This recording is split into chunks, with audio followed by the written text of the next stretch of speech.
सबको नमस्ते. So taking up another couplet from Kabir Das ji. मन के मते न चालिए, मन के मते अनेक, जो मन पर असवार है वो साधु कोई एक. So Kabir says, do not listen to the mind, because mind will turn you up and throw you down in many directions. It will split you apart. मन के मते ना चालिए, मन के मते अनेक, जो मन पर असवार है वो साधु कोई एक. So Kabir ji says that the one who rides on his mind, not the mind riding him, the mind puppeting him, but the one who is able to ride on his mind, that one is a rare one. So why is it said not to follow the mind? And I consider this couplet very urgent and important, because when we are on this path where the old pattern of the mind is used to being absorbed in stories, मैंने आज क्या किया, कल मेरे साथ क्या हुआ, परसों मेरे साथ किसने क्या किया था, all the people who have done things onto me, and all the stories about me and myself. These are the functions which we are usually absorbed in the mind. So our mind as if is used to being absorbed in the story. मन को ऐसी आदत लग जाती है, मन इतना ज़्यादा गंदगी की आदत डाल लेता है और उसी गंदगी को हम जीवन समझने लगते हैं. The same kind of absorption in me, my stories, my past, my future, my worries, my children, all these thoughts keep us absorbed throughout our day. And we think this is what we should do. कि मन तो सब, मेरा मन नहीं कर रहा, मेरा मन कर रहा है, and we follow the mind immediately. So are we the master of the mind or are we a slave of the mind? और ये मन को फॉलो करते करते ही आज हम इस हालत में पहुंचे हैं कि we find ourselves in a very confused state. We find ourselves that I really need clarity in my life. I'm lacking clarity. I feel I have lost touch with myself. And how have I reached this place? Only by following the mind. जो मन ने कहा कर लिया, जो मन ने नहीं कहा नहीं किया. And I am here, landed up in a very confused and boggled up state. And now, even now, if I begin to follow my mind, even now if I do not go to those places where I do find clarity and strength, then it is a foolishness. So हो क्या रहा है देखिए, it's a beautiful game. इतने सालों से हमने मन को एक दुर्दशा में रखा हुआ है. For a long time we have left mind in very dirty waters, obsessive compulsive thinking about people, things, me, my life, situations, money, ambition. So it's like the mind is crowded with thoughts, and this is the mind used to, the mind is used to being absorbed in thoughts, and that's why I have a restless mind, क्योंकि उसको आदत ही नहीं है rest की, शांति की उसको आदत ही नहीं पड़ी है. Now if I begin to walk on this path and I now want more clarity, more peace, understanding, goodwill and strength in my life, the old habit of the mind will have to die. What is the old habit of the mind? To be absorbed in me and my story. And what is my old habit? To follow the mind. जो मन नहीं कर रहा वो नहीं करो, जो मन कर रहा है वो कर लो. Right? So as if the mind is the master of my whole being. And that is why I have landed up in confusion. Now what needs to change and what do I need to follow if not the mind? अगर मन को follow नहीं करना तो मैं किसको follow करूं? अब आप कुछ लोग कह सकते हैं दिल को फॉलो करो, बट मन और दिल कुछ समझ नहीं आता, दिल क्या कह रहा है, मन क्या कह रहा है, एक ही बात लगती है. So it's very confusing. What shall we follow in life if not the mind? We all know those places or those conversations or those times spent in our life where we find clarity, strength, understanding, peace, stillness and poise. हम सबको पता है हमारे लिए अच्छा क्या है।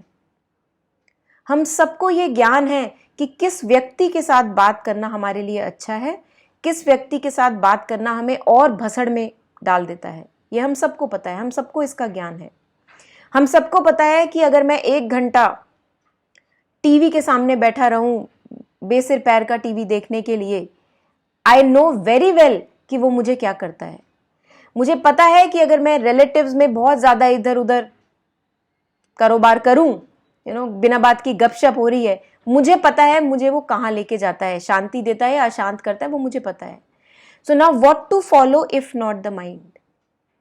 To follow the clarity, the peace, the understanding and the strength.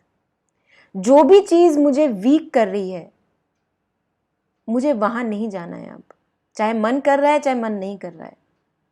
जो चीज मुझे सशक्त बना रही है, anything that is unmasking more strength in me, giving me more clarity, poise and stillness and wisdom, I have to go there, चाहे मन कर रहा हो चाहे मन नहीं कर रहा हो।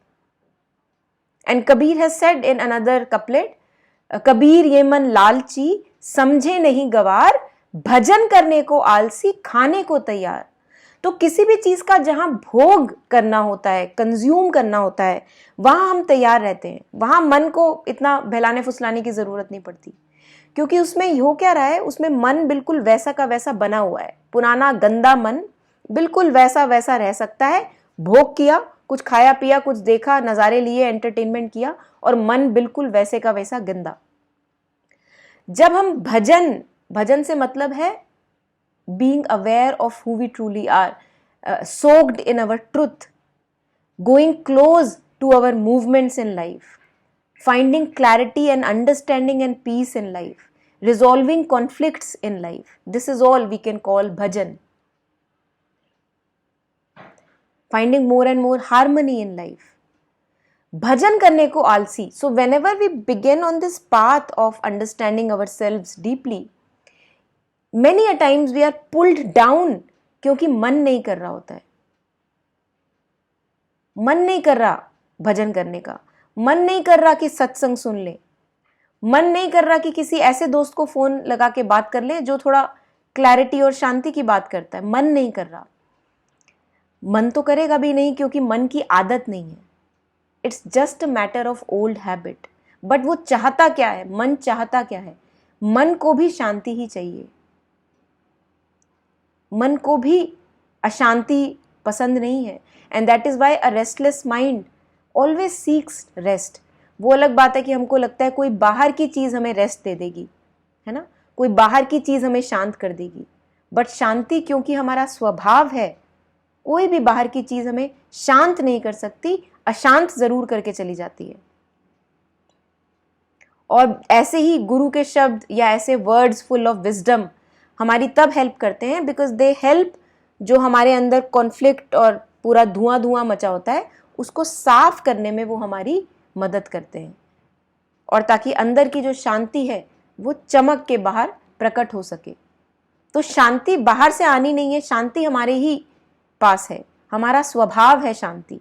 और तभी हम इसको हर जगह ढूंढते फिरते हैं, लोगों में, जॉब्स में, वर्क लाइफ में, सिचुएशंस में, लेकिन कहीं मिलती नहीं है। मिलती इसलिए नहीं है क्योंकि बाहर से मिलेगी नहीं। तब मिलनी शुरू होगी जब मैं अपने भीतर झांकूं, जो कले कलेश मचा हुआ है उसको अब मैं साफ करना शुरू करूं। साफ कैसे होगा? अपनी लाइट, हमारे पास ही वो शक्ति है। जहां मुझे पता है अशांति मिलती है, मुझे वहां नहीं जाना है। जिन बातों के बारे में सोच के मुझे अशांति मिलती है, मुझे वो नहीं सोचना है। माइंड को, मन को अब एक नई आदत में ढालना है ताकि मन को भी धीरे धीरे शांति पसंद आने लगे। मन का स्वभाव है शांति, and that is why none of us likes to be restless, क्योंकि मन का स्वभाव है शांति। लेकिन मन को पता नहीं लगता है कि मुझे शांति मिलेगी कैसे। तो मन एक जिद्दी बच्चे की तरह है जिसको मे बी एक चीनी खाने की लत पड़ गई है, लेकिन चीनी उसके लिए ठीक नहीं है, ये उसको भी पता है, और उसको ना पता उसके माता पिता को तो पता है। तो माता पिता चाहे बच्चा कितनी भी जिद करे, उसको चीनी से दूर रखने का प्रयास करेंगे, क्योंकि चीनी उसके लिए शुभ नहीं है, हितकारी नहीं है।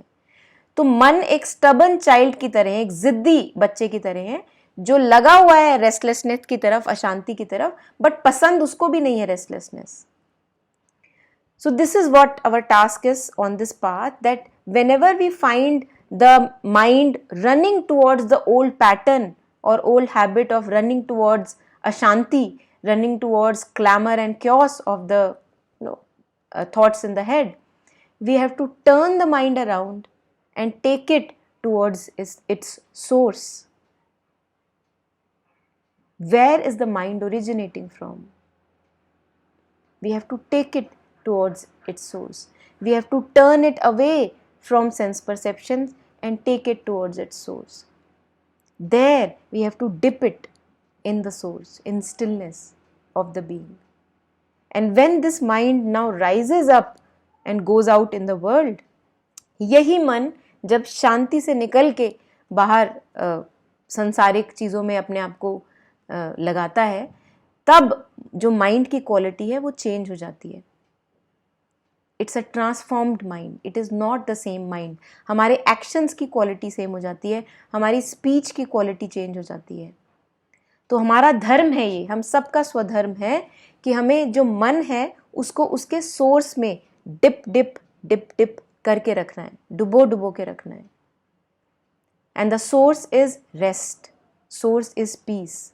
Wherever we know that we find more clarity, more understanding, more peace, we have to keep it absorbed in those situations, those words of full of wisdom and light for a long, long time. This is what is sadhana. This is what is sadhana. कि एक sponge हो, बहुत पुराना sponge जिसमें बहुत मैल कचरा जमा है, उसको अगर आपको साफ करना है, आपको बहुत टाइम तक उसको पानी में, साफ पानी में भिगो भिगो के रखना पड़ेगा, साबुन के पानी में, गुनगुने पानी में, ताकि उसके भीतर का कचरा निकले और वो स्पंज साफ हो जाए. तो स्पंज में सब कुछ पूरा है, कचरा जो बाहर से आया है उसको साफ करने के लिए हमें साधना के पट पे अपने आप को भिगो भिगो के रखना है. बार बार ये नहीं करना है हमने कि मन नहीं कर रहा तो हम शब्द नहीं सुनेंगे जो हमें शांत करते हैं. मन नहीं कर रहा, मन तो करेगा भी नहीं, क्योंकि आदत नहीं है मन की, है ना, आदत नहीं है मन की शांति में रहना. तो हमने मन की आदत बदलनी है. और शुरू में थोड़ी तकलीफ होती है, थोड़ा जतन करना पड़ता है, बट बिना जतन के कुछ होता नहीं है.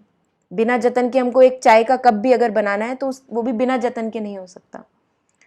सो those of us who are ready for this path, they must stand up again and again, no matter how many times we slip back into old patterns of the mind.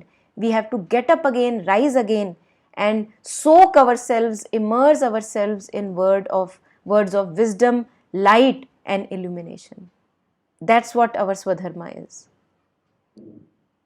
So that is just touching upon these few lines, and feel free to dig deeper, contemplate and go deeper into these lines.